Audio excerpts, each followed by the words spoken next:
Sepertiga malam terakhir atau sebelum subuh merupakan waktu yang mustajab. Umat Islam bisa memanfaatkan waktu tersebut dengan mengerjakan amalan sebelum subuh. Beberapa amalan sebelum subuh yang dapat dilakukan oleh umat Islam antara lain mendirikan salat tahajud, salat witir, dan salat qobliyah subuh. Berikut penjelasan selengkapnya. 1. Salat tahajud. Dalam kitab Fathul Mu'in karya Syekh Zainuddin bin Abdul Aziz Al-Malibari yang diterjemahkan oleh Bahruddin Fuad, turut disebutkan hadits mengenai anjuran mendirikan salat tahajud. Rasulullah bersabda, "Wahai kalian manusia, sebarkanlah salam, berilah makanan, sambunglah tali persaudaraan, dan salatlah ketika manusia terlelap tidur pada waktu malam, niscaya engkau akan masuk surga dengan selamat." Hadis riwayat Ibnu Majah. Kerjakanlah salat malam karena salat malam merupakan kebiasaan orang-orang yang saleh sebelum kamu dahulu, juga suatu jalan untuk mendekatkan diri kepada Tuhan kalian, serta sebagai penebus segala kejahatan, dosa, mencegah dosa dan dapat menghindarkan penyakit dari badan. Hadis riwayat At-Tirmidzi dan Ahmad.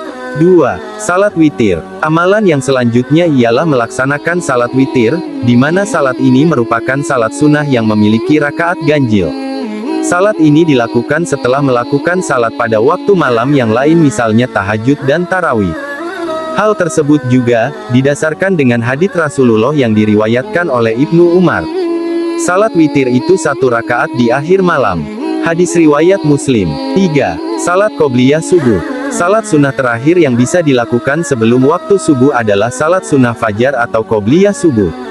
Salat sunnah ini memiliki banyak sekali keutamaan yang bahkan tidak ternilai. Keutamaan salat qobliyah subuh ini disebutkan dalam hadits yang dikeluarkan oleh Imam Muslim dalam kitab Salat Al-Musafirin.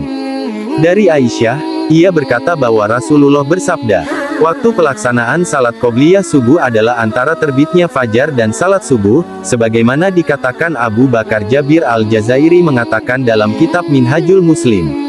Adapun Said bin Ali bin Wahab Al-Qahtani mengatakan dalam kitab Salatul Mu'min bahwa qobliyah subuh dikerjakan setelah azan subuh dan sebelum iqomah.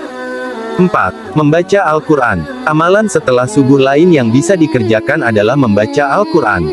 Allah telah memerintahkan hambanya untuk membaca Al-Quran melalui firman-Nya dalam surah Al-Muzammil ayat 1-4.